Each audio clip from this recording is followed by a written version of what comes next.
വരവറിയിച്ചു പ്രതിപക്ഷം. തീർച്ചയായിട്ടും മോദി സർക്കാരിൻ്റെ അല്ലെങ്കിൽ മോദിയുടെ നടപടികളാൽ ശക്തനായ രാഹുൽ ഗാന്ധിയാണ് നമ്മളിന്ന് പാർലമെന്റിൽ കണ്ടത്. ഈ ഭരണഘടന ഉയർത്തിപ്പിടിച്ചുകൊണ്ടുള്ള പ്രചാരണം തെരഞ്ഞെടുപ്പിൽ അത് ഭരണഘടന ഒരു ആയുധമായിരുന്നല്ലോ. പോക്കറ്റ് ഡയറി പോലെ കൊണ്ടു നടക്കാവുന്ന ഭരണഘടന അത് എല്ലാവർക്കും വിതരണം ചെയ്യുന്നു, പോകുന്നിടത്തെല്ലാം അതുകൊണ്ടുപോയി പ്രസംഗിക്കുന്നു. അതൊരു ആയുധമായി തന്നെയാണ് ഈ തെരഞ്ഞെടുപ്പിൽ രാഹുൽ കൊണ്ടു നടന്നിരുന്നത്. അതിപ്പോൾ പാർലമെന്റിലും പ്രതിപക്ഷത്തിൻ്റെ ഏറ്റവും പ്രധാനപ്പെട്ട ആയുധമായിരിക്കുകയാണ്. 400 സീറ്റിന് മുകളിൽ കിട്ടിയാൽ ഭരണഘടന തിരുത്തുമെന്ന് പറയുന്നത് BJP നേതാവാണ്. അന്ന് പറഞ്ഞത് അനന്തകുമാർ ഹെഗ്ഡെ ആയിരുന്നു അല്ലേ? അപ്പോൾ ഇതാര് പറഞ്ഞു? ഞങ്ങൾ പറഞ്ഞിട്ടില്ല എന്ന് ആവർത്തിച്ച് പറയുമ്പോൾ BJPയുടെ നേതാവ് തന്നെയാണ് അത് പറഞ്ഞിട്ടുള്ളത്. ആ രൂപത്തിലല്ലെങ്കിൽ കൂടി പലതവണ ഇത് അമിത്ഷായും പറഞ്ഞിട്ടുണ്ട്. അപ്പോൾ പ്രധാനമന്ത്രിയും അമിത്ഷായും സത്യപ്രതിജ്ഞ ചെയ്തപ്പോൾ ഭരണഘടന പ്രതിപക്ഷ നേതാക്കൾ ഉയർത്തി കാണിക്കുകയായിരുന്നു. ഗഡ്കരി സത്യപ്രതിജ്ഞ ചെയ്യുമ്പോൾ കൈയടിക്കുകയായിരുന്നു. ധർമ്മേന്ദ്ര പ്രധാൻ സത്യപ്രതിജ്ഞ ചെയ്യാൻ വരുമ്പോൾ ബഹളം വയ്ക്കുകയായിരുന്നു. അപ്പോൾ അതിലൊരു കൃത്യമായ മെസ്സേജ് ഉണ്ട്. അതായത് മുഴുവൻ ഭരണപക്ഷത്തെയും ഞങ്ങൾ എതിർക്കുകയല്ല, ഞങ്ങൾക്ക് എതിർക്കേണ്ടത് ഏത് തരം സമീപനത്തെയാണ്, ആ സമീപനത്തെ ഞങ്ങൾ രൂക്ഷമായി വിമർശിക്കും, അതിനെ തടയും. അപ്പോൾ അങ്ങനെ ഒരു സന്ദേശം കൊടുക്കുന്നു.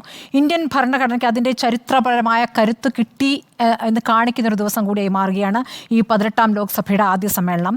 ഭരണഘടന തിരുത്തുമെന്ന പ്രസ്താവന ദളിത് പിന്നാക്ക വിഭാഗങ്ങളെ BJPയിൽ നിന്ന് അകറ്റി എന്നുള്ളത് നമ്മൾ ഈ തെരഞ്ഞെടുപ്പിൽ കണ്ടതാണ്. പട്ടികജാതി സംവരണ മണ്ഡലങ്ങളിൽ BJPയുടെ സീറ്റ് നില എങ്ങനെയാണ് 46-ൽ നിന്ന് 30 കുറഞ്ഞു. കോൺഗ്രസിൻ്റെ സീറ്റ് നിലയാകട്ടെ 6-ൽ നിന്ന് 19 ഉയർന്നു. പട്ടികവർഗ സംവരണ മണ്ഡലങ്ങളാകട്ടെ കോൺഗ്രസിൻ്റെ സീറ്റ് നില 4-ൽ നിന്ന് 12 ഉയർന്നു. BJPയുടെ സീറ്റ് 31-ൽ നിന്ന് 26 താണു. ഗ്രാമീണ മേഖലയിലാകട്ടെ BJPക്ക് ആകെ 49 സീറ്റുകൾ നഷ്ടപ്പെട്ടിരിക്കുന്നു. അപ്പോൾ ഇതാണ് ഭരണഘടനയുടെ ശക്തി, ഭരണഘടന ഉയർത്തിപ്പിടിച്ചുകൊണ്ടുള്ള പ്രചാരണത്തിൻ്റെ ശക്തി. അത് തിരഞ്ഞെടുപ്പിൽ കാണിച്ചതാണ്, പാർലമെന്റിലും അത് ഉയർത്തുകയാണ് പ്രതിപക്ഷം. അതുകൊണ്ടാണ് രാവിലെ തന്നെ പ്രധാനമന്ത്രി ഭരണഘടന മരവിപ്പിക്കപ്പെട്ട അടിയന്തരാവസ്ഥ ദിവസം ഓർമ്മിപ്പിച്ചത്. ഇന്നത്തെ ദിവസം തന്നെ പാർലമെന്റ് സമ്മേളനം ആരംഭിക്കാൻ തീരുമാനിച്ചതും പ്രത്യേക ഉദ്ദേശത്തോടു കൂടിയാണ് എന്ന് തന്നെ മനസ്സിലാക്കണം. നാളെ അടിയന്തരാവസ്ഥയുടെ 50ാം വാർഷികമാണ്. അപ്പോൾ ഇന്ദിരാഗാന്ധി അടിയന്തരാവസ്ഥ കാലത്ത് എങ്ങനെ പ്രവർത്തിച്ചു, ജനാധിപത്യം എങ്ങനെ ഇല്ലാതായി, ജനാധിപത്യം ഉയർത്തിപ്പിടിക്കേണ്ട അതിൻ്റെ ആവശ്യകത, അല്ലെങ്കിൽ ഇനിയൊരു അടിയന്തരാവസ്ഥ കൊണ്ടുവരികയാണെങ്കിൽ അതിനെ ജനം എങ്ങനെ എതിർക്കും എന്നൊക്കെ പ്രതിപക്ഷത്തെ മോദി ഓർമ്മിപ്പിക്കേണ്ട കാര്യമില്ല. ഇവിടെ അപ്രഖ്യാപിത അടിയന്തരാവസ്ഥയുടെ സാഹചര്യമുണ്ട്. ഇപ്പോൾ രാഹുലായാലും മഹുവ മൊയ്ത്രയായാലും അത് എന്തൊരു കാലത്തിൻ്റെ നീതിയാണ്. അവരെ പാർലമെന്റിലെ ഏറ്റവും ഉറച്ച 2 ശബ്ദങ്ങളെ പാർലമെന്റിൽ നിന്ന് പുറത്താക്കാനെടുത്ത ആ ഒരു ശൗര്യം ഉണ്ടല്ലോ, അതിന് കൃത്യമായി ജനം നൽകിയ മറുപടി കൂടിയാണ് ഈ തെരഞ്ഞെടുപ്പ്. അപ്പോൾ പാർലമെന്റിലെ ശക്തമായ ശബ്ദമായി ഈ 2 പേരും വീണ്ടും പാർലമെന്റിലേക്ക് എത്തുകയാണ് എന്നൊരു യാഥാർത്ഥ്യം കൂടിയുണ്ട്. അപ്പോൾ ഈ അടിയന്തരാവസ്ഥയുടെ 50 വർഷമല്ലേ ആവുന്നത്, 50 വർഷം എന്നുള്ള കാര്യം പ്രസംഗിക്കുമ്പോൾ അതിന് മറുപടിയായി രാഹുൽ ഗാന്ധി പറയുകയാണ് അപ്രഖ്യാപിത അടിയന്തരാവസ്ഥ. ഇവിടെ പ്രതിപക്ഷ നേതാക്കളെ ജയിലിടുന്ന സാഹചര്യമുണ്ട്. മനുഷ്യാവകാശ പ്രവർത്തകരെ വിചാരണ കൂടാതെ ഇപ്പോഴും തടവിലിട്ടിരിക്കുന്നു. മാധ്യമപ്രവർത്തകരെ തടവിലിടുമ്പോൾ കോടതിയിൽ നിന്ന് അതിരൂക്ഷ പരാമർശങ്ങളോടുകൂടി അവർ മോചിപ്പിക്കപ്പെടുന്നു. ഇതൊക്കെ നമ്മൾ കണ്ടിട്ടുള്ള കാര്യമാണ്.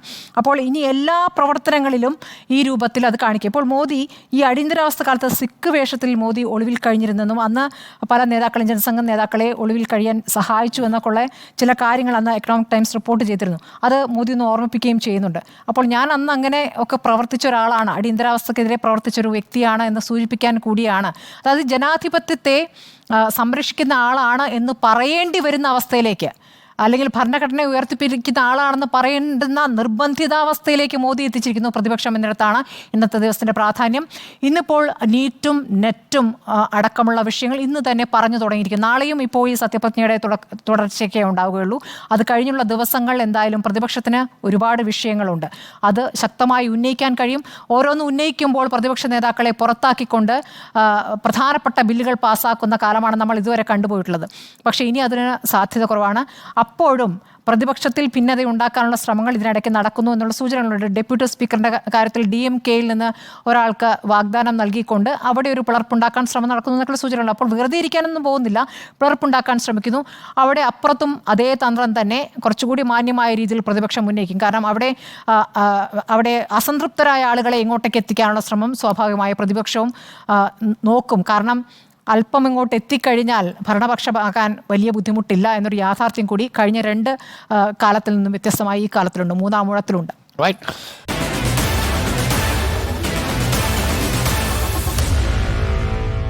Meet the editors.